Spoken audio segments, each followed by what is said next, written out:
안녕하세요. 주식유치원 야너주입니다. 5월 3일 화요일도 힘차게 경제 뉴스 시작해볼게요. 자, 오늘 살펴볼 주요 뉴스 5가지는요. 먼저 첫 번째, 미국 증시 마감 현황 살펴보고요. 두 번째로 어제 열린 추경호 경제부총리 인사청문회에서 나온 주요 발언들, 부동산 정책 그리고 주식 투자 정책 살펴보도록 하겠습니다.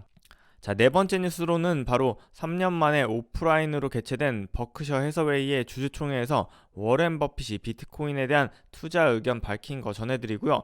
마지막으로 원달러 환율 왜 이렇게 올랐는지 그 영향은 어떻게 될지 살펴보도록 하겠습니다.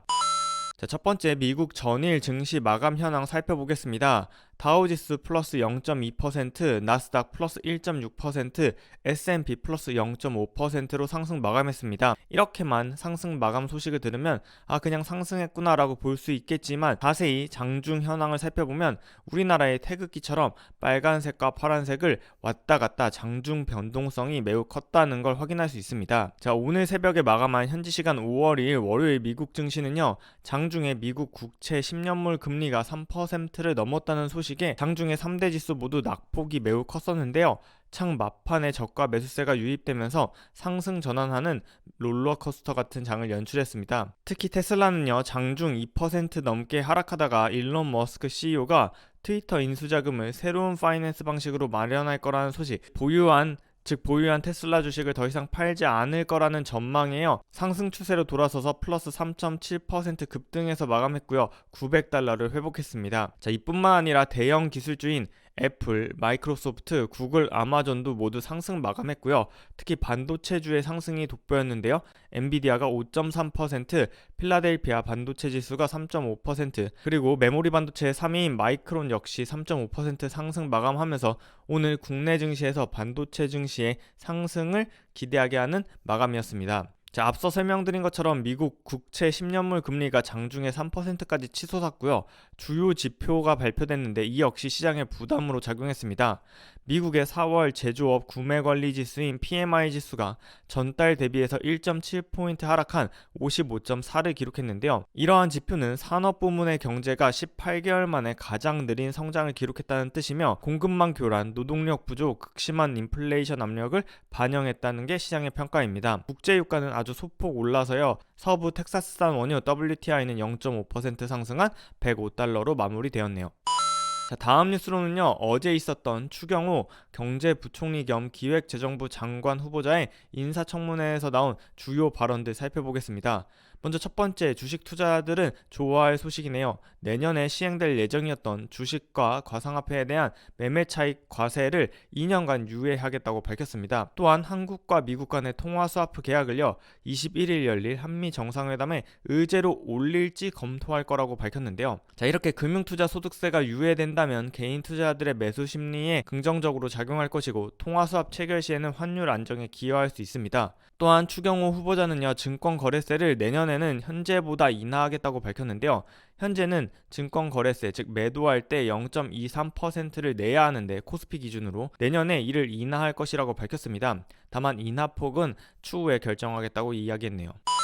추 후보자는요, 종부세는 속도 조절을 하고 1주택은 요건을 완화하겠다고 밝히면서 부동산 정책도 윤곽이 어느 정도 드러났는데요. 그 핵심 내용을 살펴보면요, 먼저 종부세 개편에 대한 필요성은 인정하지만 즉시 폐지는 어렵다면서 속도 조절을 선택했습니다. 현재 문재인 정부에서 부동산 시장 안정화를 위해서 세제를 활용한 것은 이해하지만 지나치게 과도했기 때문에 종합부동산세와 양도소득세를 함께 검토하겠다고 밝히면서 개편은 할 거지만 당장 폐지는 어렵다고 밝힌 거죠. 또한 일시적인 2주택자의 비과세 요건을 완화하는 데는 전적으로 공감하겠다는 의견을 밝혔고요. 다주택 처분 시에 1주택 재기산 시작되는 현행 제도도 개정이 필요하다고 의견을 밝혔습니다. 또한 지금 현재 LTV 규제가 너무 과도하고 DSR에는 청년들의 미래소득이 반영되어 있지 않기 때문에 이 또한 점진적으로 개선할 것이라고 밝히면서 새로운 정부의 부동산 정책도 윤곽을 드러내고 있는데요. 다만 대통령 후보일 때 윤석열 대통령 당선인이 내세웠던 공약과는 현재에서는 속도 조절에 조금 더 힘을 싣는 모양새를 보이고 있습니다. 자, 네 번째 뉴스는요, 바로 워렌 버핏이 세상의 모든 비트코인 $25에 준다고 해도 안 산다는 소식 전해드릴게요. 나흘간 진행되는 버크셔 해서웨이 주주총회 3년 만에 오프라인으로 개최되었는데요. 이러한 주주총회에서 워렌 버핏은요, 먼저 주식시장에 대해서 주식시장이 최근 거대한 카지노처럼 변했다. 월가 금융사들이 개인 투자자들을 하루에 20번 넘게 매매하도록 만들면서 시장의 대형 우량주들이 카지노의 칩처럼 변하고 있다라고 비난했습니다. 또한 1분기에 주식시장이 급락할 때 보유한 현금을 64조 원이나 사용해서 쉐브론, 옥시덴탈, 블리자드 등을 매입했다고 밝혔는데요. 워렌 버핏이 1분기에 어떤 기업들을 샀는지 살펴보면 향후에 워렌 버핏이 전망을 어떻게 하고 있는지도 알 수 있어서 투자자들이 많이 참조하는데요. 워렌 버핏이 지분을 늘린 대표적인 기업은요, 정유회사인 쉐브론, 보험회사인 엘러겐이 석유, 천연가스를 생산하는 옥시덴탈, 게임을 만드는 블리자드, 그리고 PC를 제조하는 HP의 지분을 더욱 확대한 걸 확인할 수 있으며, 저 회사 외에 투자기업 중 가장 금액이 높은 4대 투자기업은요, 애플, BOA, 아메리칸 익스프레스, 그리고 쉐브론이 차지했습니다. 워렌 버핏은 주주총회에서 가상화폐에 대한 부정적인 시각도 재차 피력했는데요. 비트코인에 대한 대중의 인식이 변하고 있지만 나는 여전히 투자할 생각이 없다면서 세상의 모든 비트코인 25달러에 준다고 해도 안 산다고 이야기를 했습니다. 워렌 버핏은 비트코인이 출시된 이후에 한결같은 입장, 즉 비트코인에는 절대 투자하지 않겠다는 입장을 보이고 있는데요. 이에 대해서 워렌 버핏의 나이가 92세인 만큼 고령화돼서 이미 노망이 났다라고 비난한 여론이 있는 반면에 워렌 버핏의 가치 투자 원칙에 철저히 근거한 투자 원칙을 지켜가는 모습에 박수를 보내는 의견이 있는 등 그의 비트코인 투자에 대한 의견은 평가가 양극화된 모습을 보이고 있습니다. 오늘의 마지막 뉴스는요, 바로 원달러 환율 1,300원 갈 수도 있다, 금융위기 수준으로 육박했다는 머니투데이 기사입니다. 5월 2일 월요일 외환 시장에서는요, 원달러 환율이 1,267원으로 마감했는데요. 이러한 1267원은요 2008년 이후에 원달러 환율 추이를 살펴봤을 때 코로나19 위기로 환율이 급등했던 2020년 3월 19일 2년 전을 제외하고는 2009년 이후에 최고치 숫자라고 합니다. 환율은요 연준이 5월 FOMC에서는 0.5% 그리고 6월 FOMC 회의에서는 0.75% 자이언트 스텝을 할 수도 있다는 전망에 최근 들어서 가파르게 상승하는 모습을 보이고 있는데요. 이렇게 가파르게 상승하자 앞서 추경호 경제부총리 인사청문회에서도 나왔던 것처럼 한미 통화스와프를 체결해야 한다는 요구도 커지고 있습니다. 참고로 2년 전인 2020년 3월 19일에는요.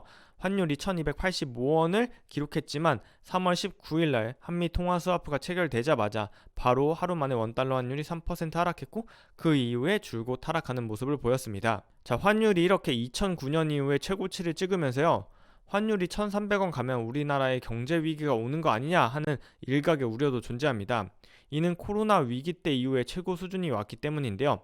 다만 원화 약세가 과거 금융위기와 같은 국가적인 펀더멘털 약화에 기인한 것이 아니다라는 의견이 시장 전문가들의 주된 의견입니다.